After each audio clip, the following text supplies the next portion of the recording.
तो ब्रेक के बाद आप सभी का एक बार फिर स्वागत हमारी इस खास पेशकश में डीडी डायलॉग खिलता कश्मीर। जी हाँ, खासतौर से ब्रेक में जाने से पहले भी आपने सुना डॉक्टर जितेंद्र सिंह केंद्रीय मंत्री जिन्होंने बताया कि किस तरीके के मुद्दे हैं जो कि अहम हो जाते हैं और यहाँ पर जो खासतौर से जो कार्यकर्ताएँ हैं उनकी आवाज़ को भी सुना जा रहा है और प्रयास यही है कि जो बदलाव है लगातार आगे बढ़ता रहे, जो बदलाव है बयार जो है बदलाव की निरंतर चलती रहे। लेकिन इसके अलावा इतर अगर हम देखते हैं कई और ऐसे मुद्दे हैं, क्योंकि यहाँ पर अब फिलहाल जिस तरीके की परिस्थितियाँ बनी हैं, क्योंकि एक तो कई वर्ष बाद करीब 10 वर्ष बाद यहाँ विधानसभा चुनाव हो रहे हैं और उसी वजह से कहीं ना कहीं ऐसा तबका भी है जो कि पहली बार अपना वोट डालेगा। और इसके साथ साथ अगर हम देखते हैं तो हर एक दल अपनी जीत का दावा भी करता नजर आता है। लेकिन इस बीच जम्मू कश्मीर में चुनाव में और किस तरह के मुद्दे हैं और सियासी हलचल किस तरह की है, इस पर चर्चा की हमारी संवाददाता रीमा पाराशर ने भाजपा नेता रक्षा द्रावी से और कांग्रेस नेता सलमान सोज से।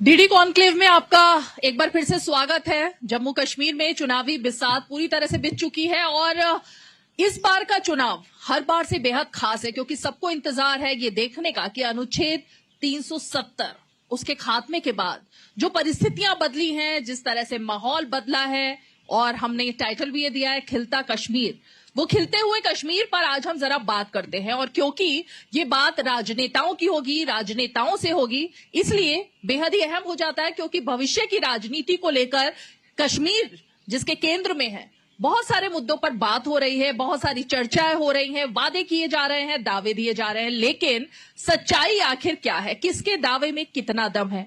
दो अहम पार्टियां आज इस वक्त चर्चा के लिए हमारे साथ हैं, बीजेपी और कांग्रेस। आप दोनों का ही स्वागत है। मैं जरा परिचय करा देती हूँ। हमारे साथ भारतीय जनता पार्टी का पक्ष रखने के लिए दक्षा अंद्राबी जी हैं, जो कि चेयरपर्सन है वक्फ बोर्ड की भी, और भारतीय जनता पार्टी का पक्ष रखेंगे। साथ ही कांग्रेस पार्टी के वरिष्ठ नेता सलमान सोज जी हमारे साथ हैं, जो कि पक्ष रखेंगे कांग्रेस पार्टी का। सवाल जवाब का सिलसिला मैं शुरू करूं, लेकिन आप दोनों ही से पहले एक एक सवाल आप दोनों अपना 30 सेकंड में जवाब दीजिए। उसके बाद हम फोरम शुरू करेंगे डिबेट के लिए, जो आप दोनों के मुद्दे हैं। शुरुआत में आप ही से करती हूँ, क्योंकि चर्चा में बीजेपी इस वक्त बहुत ज्यादा है, और जब से अनुच्छेद 370 के बाद के जम्मू कश्मीर की बात हो रही है, कश्मीर की बात हो रही है, तो उस बदलाव को आप कैसे देख रही हैं? जो नया कश्मीर और जो जन्नत कश्मीर का ख्वाब हमने देखा था, वो 5 अगस्त 19 के बाद आज आपको दिख रहा है, और आपको लग रहा होगा कि किस तरह से यहाँ तब्दीली आ गई है। पार्लियामेंट इलेक्शन के जो फेस्टिवल की तरह मनाया गया और उसके रिजल्ट्स अच्छे आ गए, और अभी उसके बाद ही आज का जो इलेक्शन हो रहा है ये भी एक फेस्टिवल की तरह मनाया जा रहा है, क्योंकि अब यहाँ आतंकवाद का खात्मा हो चुका है और खुशहाली हर तरफ से है। तभी आज आप यहाँ पे डल झील के किनारे जो बैठे हुए हैं, ये एक फेस्टिवल से कम नहीं है, ईद से कम नहीं है।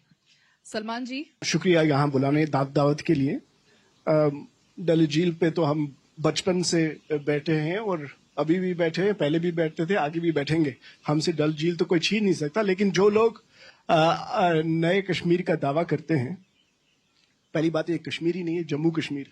हमें पूरी जगह का नाम लेना चाहिए। आपके ऑडियंस के लिए और आपके लिए मैं ये बता दूं कि पिछले 30 साल में, और ये होम मिनिस्ट्री का डेटा है, पिछले 30 साल में सबसे कम किलिंग टेररिज्म रिलेटेड और सबसे कम इंसिडेंट किस साल में हुए? 2012 में। सबसे ज्यादा वोट किस टाइम पे पड़े आज तक? 2011 का पंचायती इलेक्शन। बाय द वे, 2008 में असेंबली 2008 के असेंबली इलेक्शन में 60% वोटिंग हुई। 2014 के इलेक्शन में 66% वोटिंग हुई। इस बार उससे भी ज्यादा हो मेरी उम्मीद है।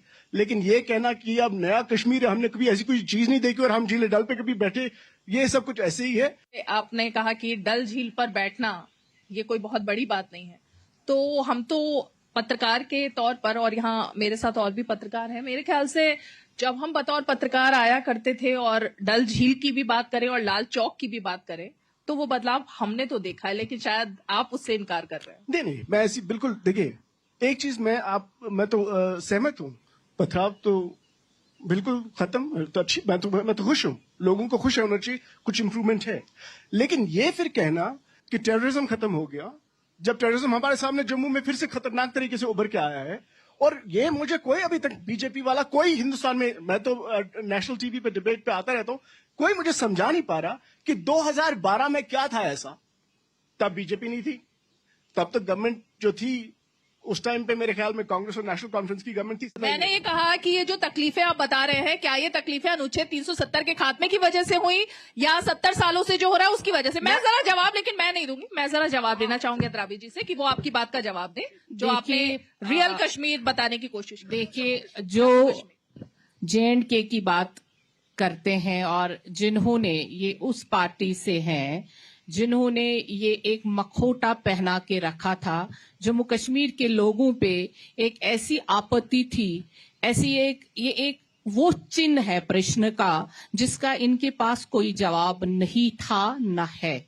इसलिए क्योंकि ये जो 370 का मखौटा था, ये ऐसा था कि जम्मू कश्मीर के लोगों को जो लूटना था, जो बेवकूफ बनाना था, वो इन्होंने बिल्कुल बनाया 75 इयर्स में।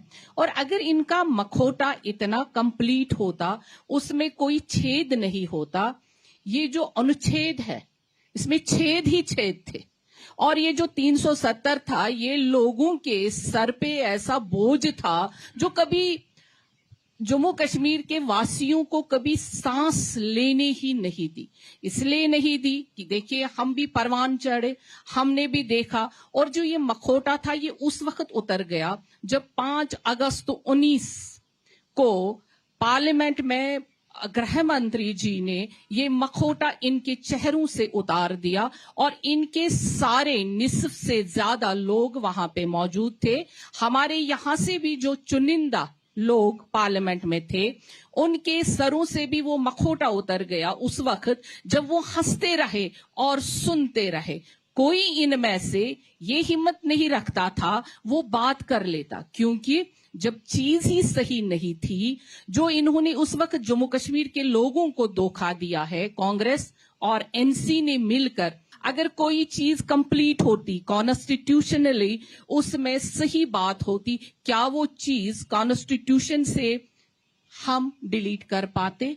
यानी ये लोगों ने उस वक्त भी हमारे साथ धोखा किया था, उस वक्त भी हमारे जज्बातों के साथ खेला था। अगर वो जज्बातों के साथ खेल नहीं होता तो कोई उसको डिलीट नहीं करता। यही वजह है कि इनके पास जो भी चीजें थी, इन्होंने हमेशा लोगों को धोखे में रखा। ये हुआ 300। उनका पॉइंट ये है कि अगर हम बात करें बीजेपी की, तो आप तो जम्मू रीजन की ही बात करती आई ना हमेशा।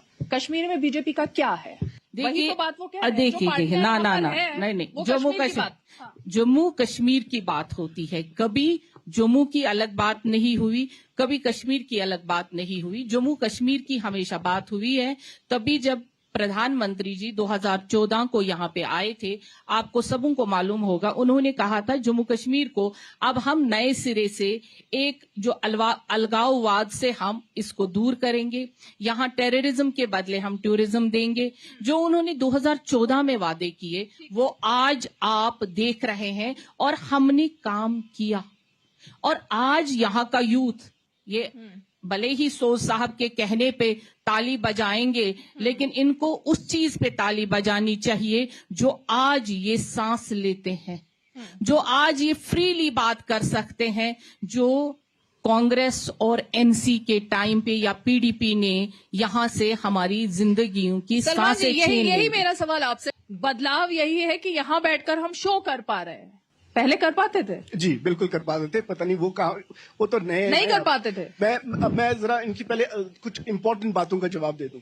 मैं बहुत हैरान हूं कि बीजेपी की तरफ से कोई ये बोले कि आर्टिकल 370 तो एक कॉन्स्टिट्यूशन का फीचर था, इन्होंने कहा वो धोखा किया गया जिन्होंने बनाया, यानी कि जो सबसे बड़े फाउंडर्स हिंदुस्तान के भीम साहब, उन्होंने उस वक्त भी ये देखिए सोज साहब, उस वक्त भी अगर नहीं अगर आप नहीं आप नहीं आप लड़ाई का ये मंच नहीं है। डेकोरम यही है कि आप अपनी बात रखिए, मैं आपकी बात सुनूंगा। लड़ाई कर नहीं कर रही, वो आपको करेक्ट कर रही है, वो अपनी नहीं, बात रख रही है। नहीं मुझे पहले जो बोलने दिया, फिर ये करेक्ट जितना मर्जी इनको ठीक है, करने पहले आप बोलिए।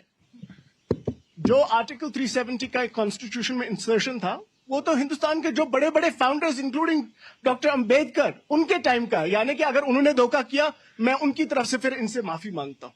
ठीक है, 2019 के बाद जम्मू के लोग, मुझे लगता है जम्मू के लोगों और कश्मीर के लोगों में जो फासला मुझे कभी कभी लगता था वो कम हुआ। क्यों?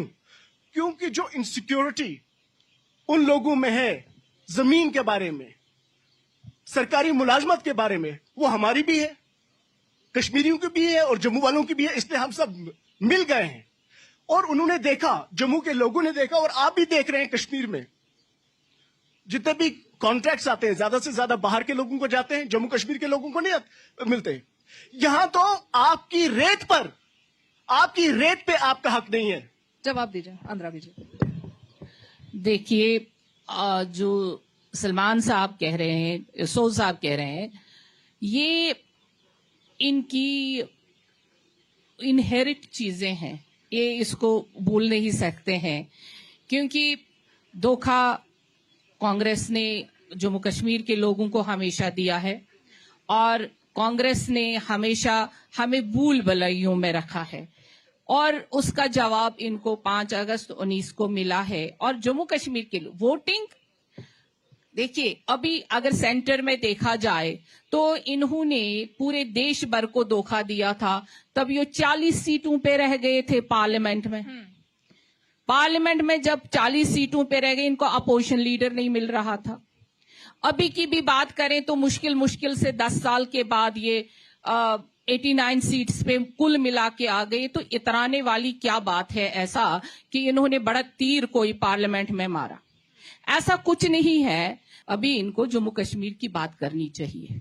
जो जम्मू कश्मीर जिन 35 सालों में इन्होंने जला के रख दिया, जला के राख कर दिया, यहाँ पे कब्रिस्तान भरे हुए हैं, यहाँ पे लोग जेलों में सड़ रहे हैं। यहाँ पे अगर अब कोई बाहर भी आ रहा है, इनके जो अभी अलायंस में लोग हैं, उमर अब्दुल्ला को देखिए, वो तो अपना खो ही चुके हैं दिमागी तवाजुन। इसलिए वो कभी कहता मैं तिहार तक फलां को साथ जाऊंगा तो और दूसरों को साथ जाऊंगा, यानी कुछ लोगों की वजह से इनका जो बैलेंस है, जो बोल रहे हैं कि हम जी अभी दिखाएंगे, क्या दिखाएंगे? इन्होंने 35 साल में जो कश्मीर को दिखाया है वो हम क्या भूल जाएंगे कि वो आग, वो शोले, वो गोलियों की गनगनाहट, वो हर रोज हमारे यहां से जो निकलते थे जनाजे, क्या हम वो भूल जाएंगे? कश्मीरी उस चीज को कभी भूलेगा नहीं जो एनसी, कांग्रेस और पीडीपी ने यहाँ के नौजवानों को दिया और माओं की कोख खाली हो गई। वही कब्रिस्तान इनसे पूछते हैं, यही पूरे हिंदुस्तान भर में जो 10 साल में इनको तमाचा मिला, इनसे भी अभी सबक सीखना इनको बाकी है। ठीक है, ये एक सवाल है क्योंकि आपको तो हमेशा बिग ब्रदर चाहिए होता है। इस बार भी बिग ब्रदर मिल गए कांग्रेस पार्टी को, नेशनल कॉन्फ्रेंस।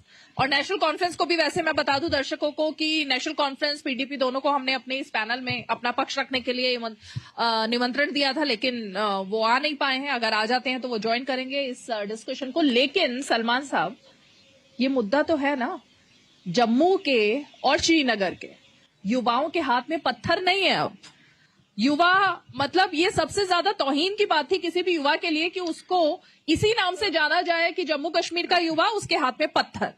वो कहाँ है? अब वो खत्म हो गया ना। मैंने तो पहले ही आपको पत्थरबाजी के बारे में बोल दिया, वो तो मैंने कहा ना, तो अच्छी बात है, खुशी की बात है। आप शायद नजरअंदाज करते हैं कि जब मैंने कुछ एक्नॉलेज किया।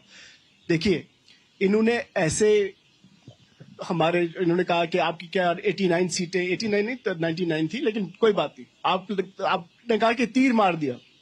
मैं आपसे कहता हूं, और राहुल जी जब आए थे उन्होंने भी कहा, और वो उनका तो नारा 12 जोड़ो यात्रा भी आपने देखी होगी। और जहां तक ये कहना कि आप लोगों ने कुछ नहीं किया, इन लोगों ने सब कुछ किया। भाई आपने तो कश्मीर में एक सीट नहीं लड़ी पार्लियामेंट्री इलेक्शन में। अगर आप इतने ही तीरबाज हैं, आप कश्मीर क्यों नहीं आए? एक टोकन ही लड़ते। इस बार भी आप हर सीट पे नहीं लड़ रहे हैं कश्मीर में। 17 सीटें, कुछ 19, चलिए बाकी प्रॉक्सीज लड़ रहे होंगे, ए टीम, बी टीम, सी टीम, डी टीम। आप हमें बिग ब्रदर की बात करें, ठीक है। असली बिग ब्रदर जो यहां पे हैं, इनके चाणक्य, उनको लगता है कि वो जम्मू वालों को पोलराइज करेंगे और कश्मीर की सियासत को बिल्कुल फ्रैगमेंट कर देंगे, टुकड़े टुकड़े कर देंगे, और यहां पे एनसी कांग्रेस की सीटें कम होंगी, वहां पे फिर बीजेपी कुछ करेगी। ये इनका ख्याल है। मैं इनके चाणक्यों को बोलता हूं, कुछ नहीं होने वाला, क्योंकि यहां के लोग, इनके दिल जले हुए हैं, और ये आपको इस बार एक लेसन सिखाएंगे सलमान जो आप साहब, भूलेंगे। एक मिनट इंटरप्ट करूंगी क्योंकि एक काउंटर सवाल है। अगर लोगों में डर होता तो लोकसभा में अब तक का रिकॉर्ड 35 साल में जो नहीं हुआ था, उतने वोट पड़ते हैं। वो किस चीज का डर था? वो तो नहीं था ना डर। मैं आपको उसमें क्या आपको लगता है कांग्रेस की अपील के बाद ही लोग आएंगे? मैं आपको बताता हूं, जम्मू कश्मीर ऐसी जगह है जहां पे, ये सिर्फ जम्मू कश्मीर नहीं, वैसे बॉर्डर स्टेट जो होते हैं वहां पे ये रिलेशनशिप सेंटर और स्टेट में होती है। लेकिन आप एक इलेक्शन की बात करती हैं, लेकिन आप ये मानने के लिए तैयार नहीं हैं कि यहां पे 2011 वाला जो ग्रासरूट्स का इलेक्शन, पंचायत इलेक्शन, खुलेआम लोग निकले और वोट डाले बिना डर। कैसे? नहीं तो अभी डर के डाला है। नहीं, मैं 58% जो वोट पड़े वो डर के पड़े। नहीं, मैं आपको कह रहा हूं, आपको 90% वोटिंग कम लगती है। मैं तो अभी की बात कर रही हूं। आप उस टाइम बदलती हुई बात आपने जो कही, मैं उसकी बात। नहीं, बदलती क्या बदलती? आप क्या कह रही हैं? 90% वोटिंग पंचायत के टाइम में अगर हुई, अगर 66% वोटिंग 2014 के असेंबली में हुई, 60% 2008 में हुई, यानी कि यहां पे तो प्रोग्रेस थी। जब टेररिज्म का इंडेक्स गिर रहा था, 2012 में सबसे कम किलिंग 30 सालों में, इंक्लूडिंग दीज इयर्स, जो आप कहते हैं तूफान का नया कश्मीर है, तो वो क्या था? मतलब पॉइंट ये है, आपका कहना है नया कश्मीर कुछ नहीं है, आप ये कह रहे हैं? नहीं है, मैं तो वो कह रहा हूं, क्योंकि हम तो इंप्रूव हो रहे थे। अगर 2012 में ये तो अकल की बात है ना कि 2012 में अगर कम था, क्यों था?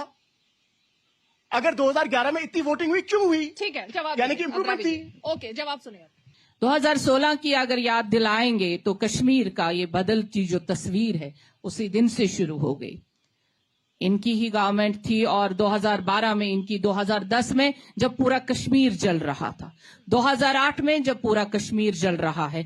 किस दुनिया में रह रहे हैं? शायद कश्मीर में बहुत कम रहे हैं सोज साहब, दिल्ली की ज्यादा हवाएं हैं इनके जहन में। तो हम मुअत्तबर मानते हैं वो हवाएं भी, क्योंकि हमारी सेंट्रल गवर्नमेंट वहीं से चलती है, कैपिटल है। लेकिन अगर वो हवाएं यहाँ पे डल झील में तब्दील हो सकती थे, वो सिर्फ आज हो सकती है। आज जहां पे ये बात कर रहे हैं वो सुख के साथ, ये आज ही ये बात कर सकते हैं। 2012 या 10 या 8 की बात तो है ही नहीं, क्योंकि 35 सालों में जो हमारे कश्मीर ने झेला है वो किसी से ढका छुपा तो है नहीं। कांग्रेस वाले ना ही बात करें तो ज्यादा बेहतर है। अगर हम आए उभर के तो पूरे ही उभरे हुए हैं। डलने की बात जो इतने सालों में सरकार इनकी रही है, आज हालत ये है कि पिछले पार्लियामेंट में अपोजिशन लीडर नहीं मिल रहा था, आज अभी 100 का आंकड़ा पूरा नहीं हुआ, तो ज्यादा बातें ये चलता है सेंट्रल। मैं कश्मीर की, जम्मू कश्मीर की बात कर रही हूं। ये जो कह रहे हैं लोग हमें वोट देंगे, इन्होंने 75 साल 70 साल यहां पे हुकूमत की। हम 2014 में आए, हमारा सारा पहला मकसद था जम्मू कश्मीर को टेरर फ्री कर देना, और हमने कर दिया। इनका मकसद था बच्चों के हाथों में सिर्फ गन और पत्थर थमाना, और जुमा के नमाज के बाद मस्जिद से निकलना, जामा से निकलना और उनके हाथों में पत्थर देकर लोगों को मरवाना, और वही 7 दिन चलता रहता था। इसी पे फिर इलेक्शन होते थे। तो वो स्वीकार कर रहे हैं कि नहीं, अब ये ये स्वीकार में पत्थर नहीं है, ये तो आप स्कूल जाते वो हैं मान रहे हैं बच्चे कि कश्मीर बंद और है। बंद नहीं होता है। सुबह हमें नहीं पूछना पड़ता है आज हड़ताल, आज हड़ताल है, आज बंद है, आज कर्फ्यू है। आज ये नहीं किसी को पूछना पड़ता। आज स्कूल खुले हैं। आज मुश्किल से देखते हैं कैलेंडर में कोई गैजेटेड छुट्टी है कि नहीं। पहले तो छुट्टियां करवाई जाती थी अपने आकाओं से, क्योंकि इनके टेररिज्म में सेपरेटिस्ट्स, इनके प्रधानमंत्री जी आते थे मिलने के लिए कि सेपरेटिस्ट्स हमें कैसे, गिलानी साहब हमें कैसे टाइम देगा। हम उनके कोठियों के बाहर इनके सेंट्रल गवर्नमेंट के, यूनियन गवर्नमेंट के वजीर रहते थे कि वो कमें हम दरवाजा खोलेंगे। हमने दरवाजे बंद कर दिए, बिल्कुल हमने दरवाजे बंद कर दिए, टेरर बंद कर दिया। और आज जम्मू कश्मीर की अगर हम बात करेंगे, युवाओं की बात करेंगे, तो हम फख्र से कहते हैं हम उस जम्मू कश्मीर के हैं जहां पे आज टेररिज्म नहीं है, टूरिज्म है। हमारे बच्चों के हाथों में पत्थर नहीं है, गन नहीं है, कलम है। हमारे बच्चे आज भी इन्हीं की देन है, इन्हीं पॉलिटिशियनों की देन है कि हमारे बच्चे आज भी ड्रगिस्ट बने हुए हैं, क्योंकि इन 15 सालों में, इन 20 सालों में पता ही नहीं चला कि वो पत्थर क्यों मारते हैं। ये इनको नशे की हालत में पत्थर मरवाते थे, चलवाते थे, पत्थरबाज बनाया इन्होंने। वो क्यों 5 अगस्त 19 के बाद एब्रप्टली क्यों टेरर फंडिंग जब हमने बंद की, जब हमने टेररिज्म को कला दमा यहां पे किया, कला कमा कर दिया, तब आज नौजवान इज्जत से जी रहा है। कैसे? ये इन पॉलिटिशियनों की, इन पार्टियों की यहां पे हमेशा रहा कि जम्मू कश्मीर को जितना भी आग में जलाते रहो और पूरे हिंदुस्तान में उसके ऊपर इलेक्शन जीतो और इलेक्शन कैंपेनिंग करो। सलमान जी, ये जो पॉइंट यहाँ पर द्रावी जी ने कहा, ये पॉइंट क्योंकि बीजेपी की सारी रैलियों में इसको उठाया जा रहा है। 2 मुद्दे, एक कि जम्मू कश्मीर को अब तक सिर्फ कुछ परिवार के लोगों ने लूटा था और आवाम को जो सुख मिलना चाहिए था, उनके जो अधिकार मिलने चाहिए थे, वो नहीं उन तक पहुंच पाए। अब ये परिवार कौन थे, ये आप भी जानते हैं, जिन पर हमला किया जा रहा है।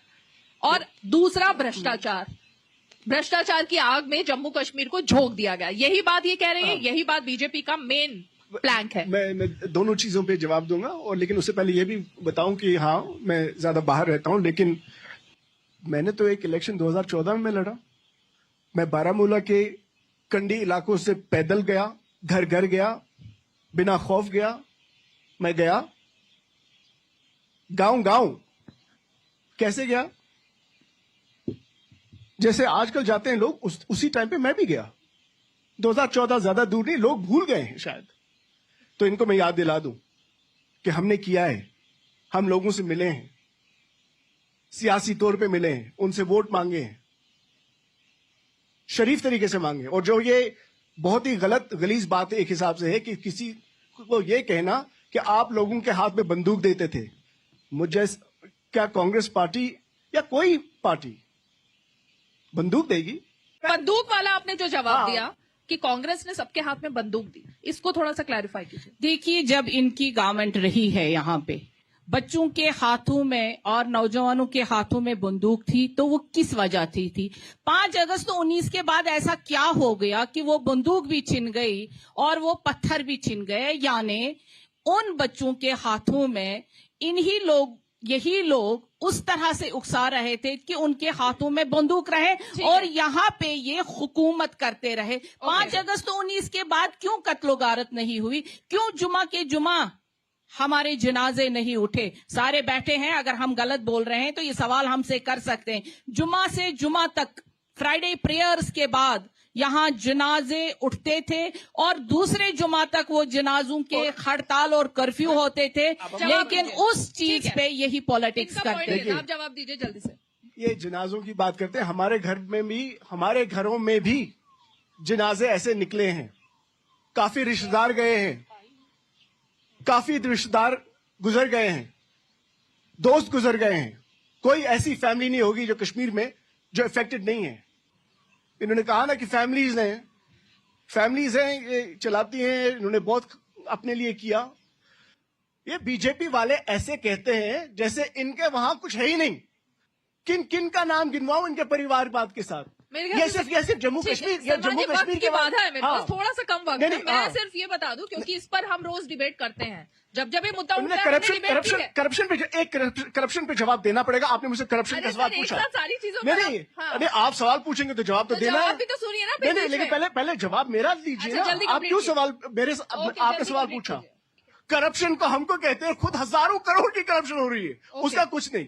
ठीक है, तो मैं सिर्फ अंत में एक सवाल लास्ट आपसे है। ये अनुच्छेद 370, नेशनल कॉन्फ्रेंस, पीडीपी, सबका व्यू अलग पता चल चुका है।